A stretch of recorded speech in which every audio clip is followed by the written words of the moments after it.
Welcome to Faith Fiction and Folklore, or the Triad podcast, where we try to do our best not to F it up. And today, this episode, we're going to talk about Chad Wright on the Joe Rogan Experience. So, Chad Wright runs the 3 of 7 project, and he was on the Joe Rogan Experience, and he was talking about, for the first hour, they talked about just shooting like squirrels and hunting and whatnot.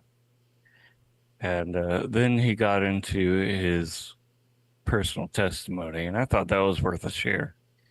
So, all right. If you'll go ahead and hit play. We will hit play. All right. So this is Chad Wright on Joe Rogan. It's probably a natural function of keeping a balance. Like all of nature has a balance. Mm-hmm. And I mean, you can imagine if mosquitoes lived 1,000 years, what a fucking pain in the ass that would be. No, they get a couple, but you know, how long does a mosquito live? A week? Mm-hmm. How long does a fly live? A week? Good. Because otherwise we'd be fucked.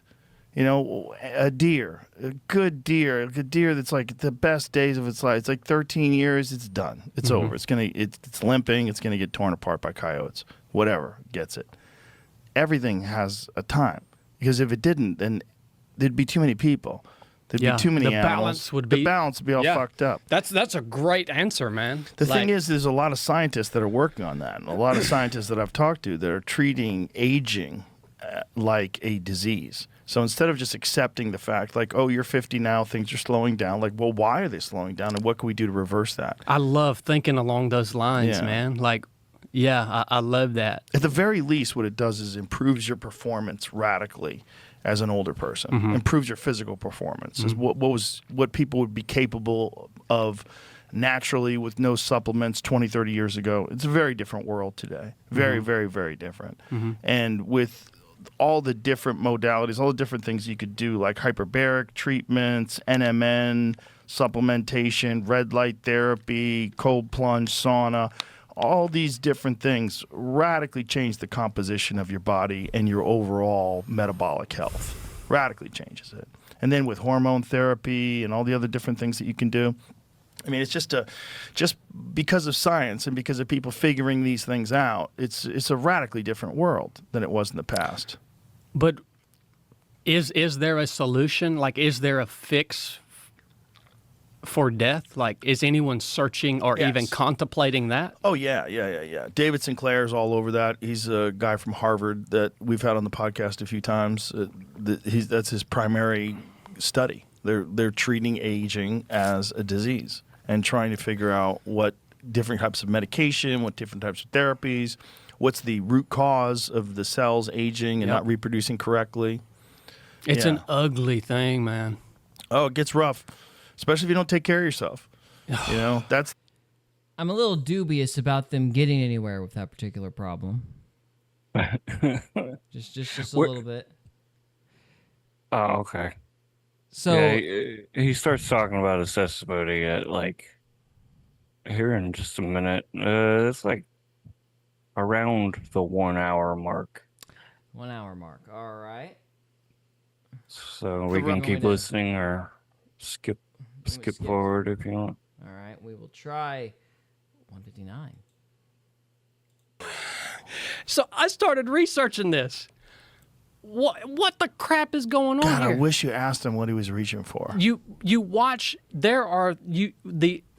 I found this hospice nurse on Instagram. I don't remember her name, but she's like posting all these videos of people doing this exact thing.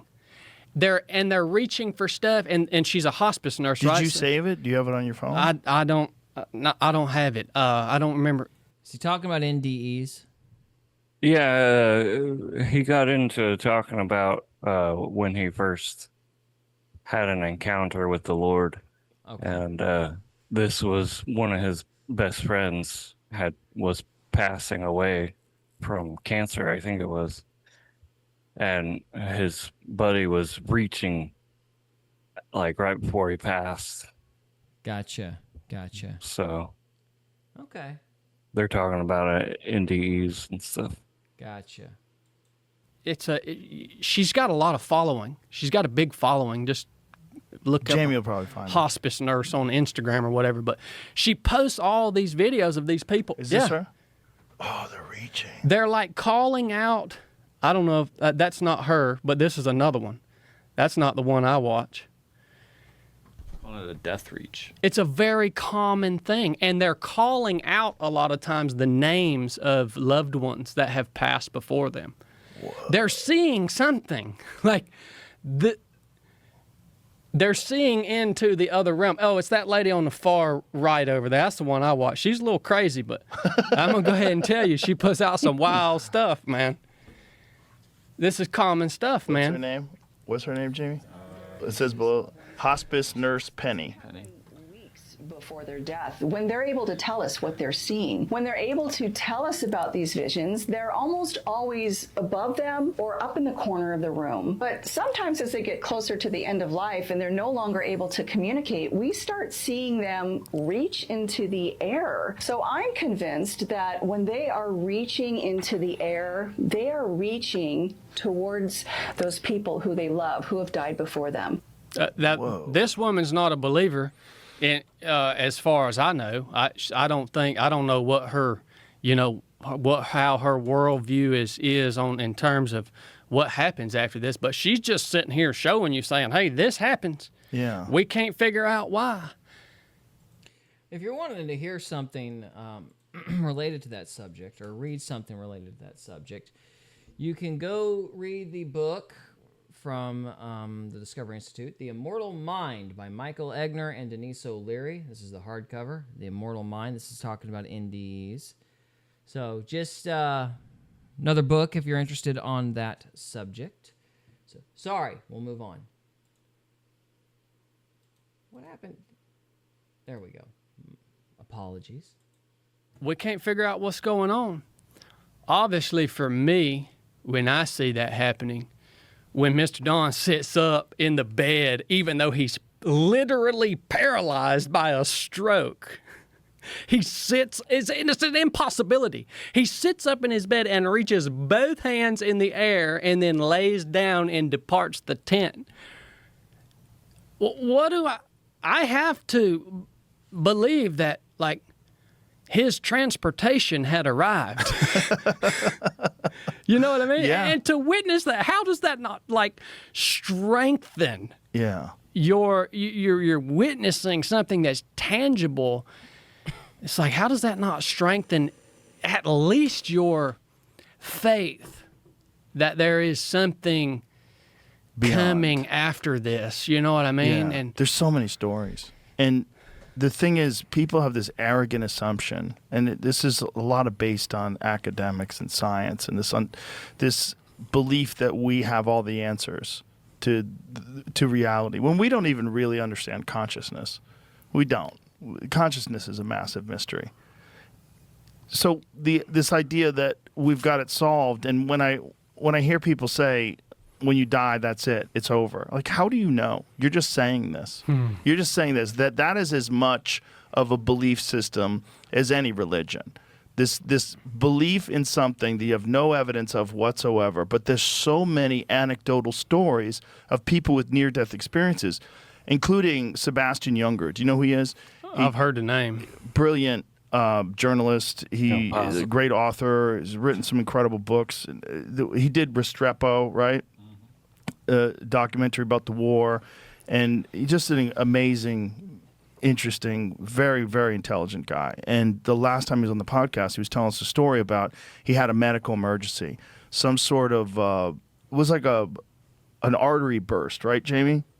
Yeah. Something inside of his abdomen, and he was bleeding out on the inside, and he was dying. And he got to the hospital and had this near-death experience that, like, very, very vivid experience, interacting with his father, like, just beyond anything that he would have ever comprehended, and came back with a completely different perspective on life and death and like what this is and where that there is something else. There's something out there. And people that have had near-death experiences or died and been resuscitated, they come back with the same fucking story over and over and over and over and over and over and over and over again. There's not a lot of variation. There's different interpretations of what they're seeing, but it all fits within the same framework. It all fits within a framework that there's something there. Did you see the video of this kid No. like a couple weeks ago? No. He's having a wild experience where he sees Jesus, he sees his dead father. Come on, man. Says it's beautiful. Why is this kid? I miss my mom. My hair case. I think he was sick and he's coming out of surgery. I don't know the exact story on what was happening to him. Jesus. This video goes on long. It's a 10-minute video, but Whoa. He's in a dream. He's dreaming. Yeah, he's dreaming all right. Yeah. He's seeing into the next realm. Yeah. I want this hot chicken. Yeah. So Well, crazy. you could you know- dismiss that. You could dismiss that if you wanted to. Yeah, you can, But- man. But look, man, and I don't even need all these signs and wonders. Like I don't even need all that, man. I mean, it's great when you get the opportunity to witness things like I got to witness with my friend Mr. Don, and just see his faith and see that the Word manifest power in him. Like, it's great when you get to see it, but you can get too carried away with all that stuff too. You know what I mean? It's like, I don't know, man. You know, I'm wondering, Joe, if the Almighty ain't calling you. Calling me how? On the phone? Calling you, man. What do you mean? In what way? I'm just wondering. I think a lot of people are wondering what the Almighty is doing, what He's working in you. He's a lot more receptive than he was years ago. Yeah, I remember when that's he what- started out, it's like, dude, I did not want to listen to him whenever he was talking about religion and stuff because he was way too dismissive.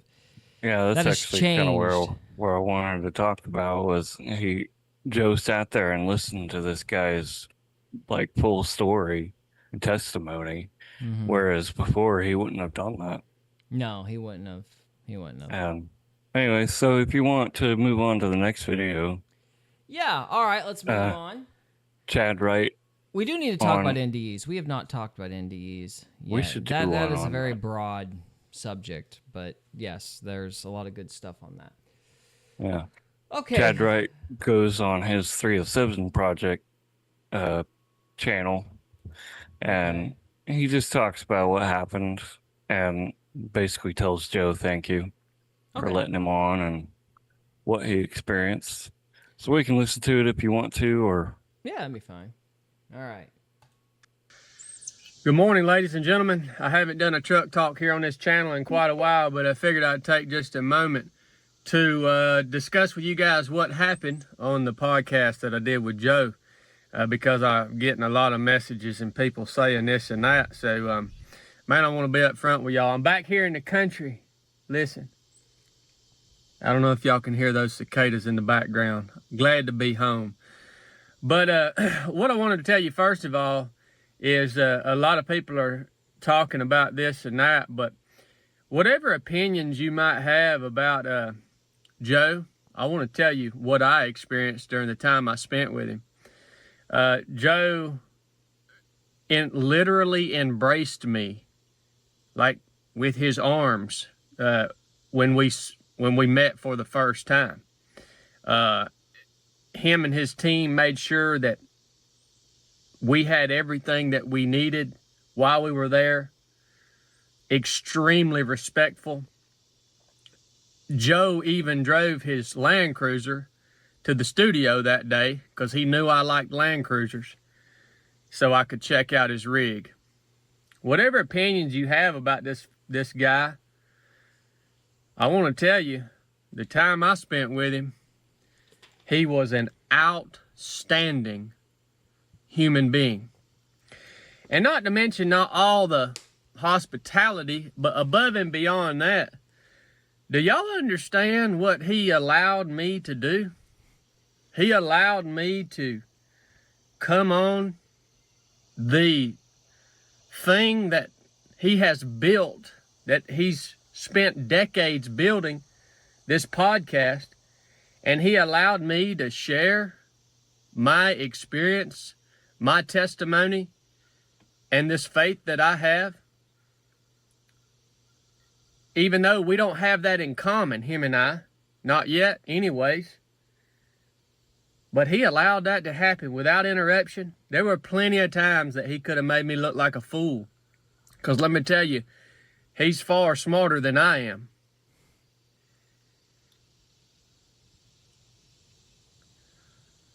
That's Very saying humble. a lot about him, I'm going to go ahead and tell you. Other thing people are saying is, boy, Chad, you're bold. You have no fear to go on here and share what you shared on this big show here. But let me tell you what, ladies and gentlemen, I was very afraid. So all of y'all think that I ain't got no fear, that I'm bold and all this stuff. I was very afraid. I was a daggone nervous wreck. I don't usually get that way. But I'm going to go ahead and tell you. Don't blame him at all. I'd be scared Yeah. out of my mind as well. Yeah, especially given he was just giving his whole testimony right there to Joe. Mm-hmm. And it was so interesting and very impactful. Well, to say, I wonder if the Almighty's calling you. That took a lot of guts as well. It I did. imagine that it was did. very scary. Yeah. So, But anyways, yeah. I wasn't ready. you're going to say something, Trevor? I was gonna say if you want to move on to what he does. Okay, yeah. So we've got the 3 of 7 So project. this is their project basically. They him and a couple of his buddies. They will take you on a 24-hour walk, trek through the woods, train you how to shoot, train you how to live off the land, and they push you to your limits. And I actually wanted to try it. So you can go on his channel, and he has the link to this, and sign up for it. And I just thought it was really cool. Yep, so the website is 3 of 7 Project. Well, right here we got 3 of 7 projectstore.com. That's the link, 3 of 7 projectstore.com. I imagine if you just say 3 of 7 Project, you'll be able to find it. Yeah, probably. So, yeah. Any other thoughts on this? No, I just thought it was just a really cool story to share with everybody. That's a very cool story. We've got about 11 minutes before we're done. So, you want to talk a little bit about NDEs for the remainder? Gonna switch over to NDEs. Yeah, just for a few minutes. You got any thoughts on them? Or any I experiences or think- things you've heard of? I think they're real. I think people have NDEs all the time. I would agree with that sentiment. There's a lot of really neat stories out there. And I've got one on one of my lists. Let me see if I can find it. Yeah, go ahead, man. While he's doing that, I'll just pull up Mike Neil Egner is a neurosurgeon. He does a lot of really great stuff on NDEs. He's got a Wikipedia page even. He's got his spot on Discovery Institute. He's one of the authors of The Immortal Mind. Let's see if I was just clicking on all these pages and you weren't even able to see it. What's wrong with me? Anyway, so there's his book, The Immortal Mind. While Trevor's looking for that, we'll talk about that for a minute. He's done a lot of, he's a neurosurgeon. That's basically the only way to put it. He's found a lot of instances where the current theory about how the mind works, the current theories about how the mind works are probably not correct. He has some instances of children not really being able to, they don't have brains, and yet they're still able to function. So if they don't really have brains, or they only have pieces of their brain, and yet they're still able to function, some of them, like normal kids for the most part, then how in the world can the mind be like the seat of everything about concerning who we are? So he's got a lot of really interesting stuff here. You can see a conversation he's had with Fred Tork. He has some stuff on the YouTube channel Discovery Science. And let's see here. We'll pull up this link that Trevor has for me really quick. Yeah. And we will explore that for a minute. Hang on. That's Howard Pittman and his near-death experience. Howard Pittman, and here's his near-death experience. All right, let me switch over here. It'd help if I was a little more coordinated. I could do this more efficiently. His story was very interesting. Okay. So, It's 30 minutes long, but well, we can at least get the conversation keyed up and maybe talk about it next week or something. Perhaps. Let's see. yeah, you can skip the intro. The day he died. All right, let's just start from dying and entering the world. 19 miles before we reached that hospital, I lost consciousness. I passed into a world of darkness. I mean, it was so dark that there's no words in the human language to describe crossing the veil. But I passed out in this darkness. I really felt abandoned, all alone. First time I'd ever experienced that kind of darkness. There was no light. And then all of a sudden I saw something that come right out of the top of that darkness. And it was like a tape that was just twirling around like this as it come down. You ever seen those Confederate parades in New York where they throw that confetti out the window and just twirls down? That's what the thing looked like, a single one. And it came, and I watched it. It came all the way down right in front of me. Now, I can't tell you how I saw it because I saw it with no light. No light at all. It's total darkness. But I saw this thing. Just like this tape, it comes right in front of my eyes and turns just like that 3 times. And every time it turned, I'm reading it. It's a verse of Scripture, Hebrews chapter 9, verse 27. It is appointed unto all men once to die, after this the judgment. It is appointed unto all men once to die after judgment. 3 times that thing turned. And 3 times I read it. When I realized then, this was God's way of supernaturally revealing to me that I had met my appointed time to die. We all know we got to die. But you know, being human, we've dealt with that. We dealt with it in our subconscious. Actually, in reality, we look at death, physical death, as something that happens to others. It don't happen to others. We just put it out of our mind and keep going. If it didn't, it'd drive us crazy. We just put it out of our mind and keep going. But when you come to the realization that it's not others, it's you, it takes on a whole new perspective then. I didn't want to die. I left home to win an election, not to die. To die would be total defeat. So I prayed a very short and pointed prayer. I asked God to extend my life. I was familiar with the fact that he has a precedent in his word for extending life. Of course, he extended Hezekiah's life for 15 years. And I knew that. So I asked him to extend my physical life. And then that's when I had the first ever supernatural encounter.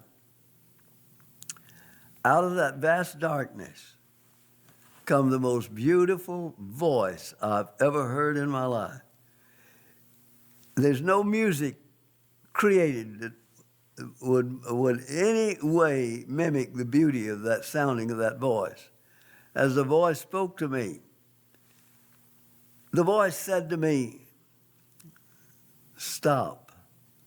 No more pain. Peace, rest, security, all that you've ever wanted, just don't breathe." I'm breathing by willpower at that point. Every breath, it took all the strength I could get in, and when I got in the area, it took all the strength I had to get it out. I'm breathing by willpower. And he's telling me, "Stop, don't breathe." And my spirit was saying to me, listen, God's speaking. God's speaking. He said, don't breathe. And then I got to try to shut it down, what I'm doing. And then the realization hit me as though I screamed as loud as I could in my spirit. No, what am I doing? I just asked God to extend my life. Don't breathe, I'm going to die. You are not God. With that exclamation, Satan fled from me. So this voice, you had just asked the Lord to spare your life, and a beautiful voice said, just let go. Yeah, but look what he said. Listen, he said, just what he said tells what I'd been taught all my security. Security. That's what Baptists teach. Once you save forever, no matter what. That's what they teach. Security. And he used that on me right away. The first thing he used, security, peace, rest. All you've ever wanted, just stop breathing. There, in the valley of death, at the door, he lied to me. He told me he was God. He couldn't kill me. He had to get me to kill myself. You better know the spirit that speaks to you. We're all going to come to that same place. I call it the veil. The veil is not in this world, and it's not in the other world. It's the door between the two. We all got to go that way. Christians refer to it as crossing Jordan. It's when we pass from this life to the life to come. Once you cross that veil, flesh and blood can't cross it. It can't cross it. So that's when the angels took my spirit. Just a side note, I think the veil, of course, I'm not sure about this. I'd have to look it up to check, but if my understanding of Michelangelo's paintings are correct, I think the veil's a medieval concept. Could be wrong I'm not about sure. that, though. I don't know. I'd have to check that. I'm not 100% sure about that, but I think that's a medieval idea. I think. So, have to check it, but yeah. Out of my Maybe his body. spirits from the And we medieval went from times. darkness to light, just like that. What?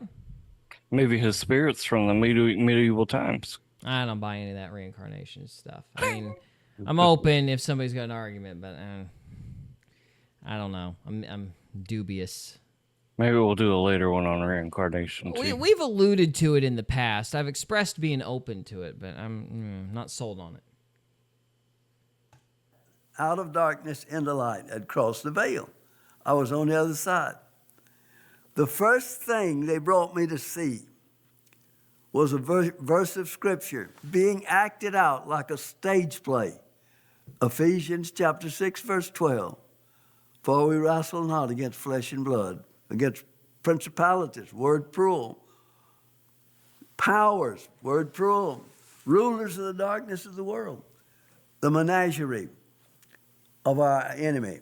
There was this, looked like a long table with all these beings sitting around. The devil himself sits at the end. And all these spirits are princes that operate the principalities of the dark world. That's where the warfare plans for spiritual war is actually designed and planned. Satan does nothing without plan. Okay, well, on that ominous note, we're at the 30-minute mark, I believe, or close to it, maybe 26-minute mark. Either way, we'll have to pick up the NDE conversation. What do you think? You want to do it next week? We could try it, yeah. All right. Sounds good. We'll try to do it next time. But for tonight, we're going to wrap it up. So, guys, we're calling it a night. Thank you so much for watching. Thank you. We will see you next time. See ya. We hope you enjoyed this episode of Faith, Fiction, and Folklore. If you did, we would love it if you would subscribe to us on YouTube or follow us on Rumble. We can also be found on X, Instagram, and Facebook. And we are available on Spotify, Apple Podcasts, Amazon Music, and iHeartRadio. Thank you again very much for listening, and we'll see you next time.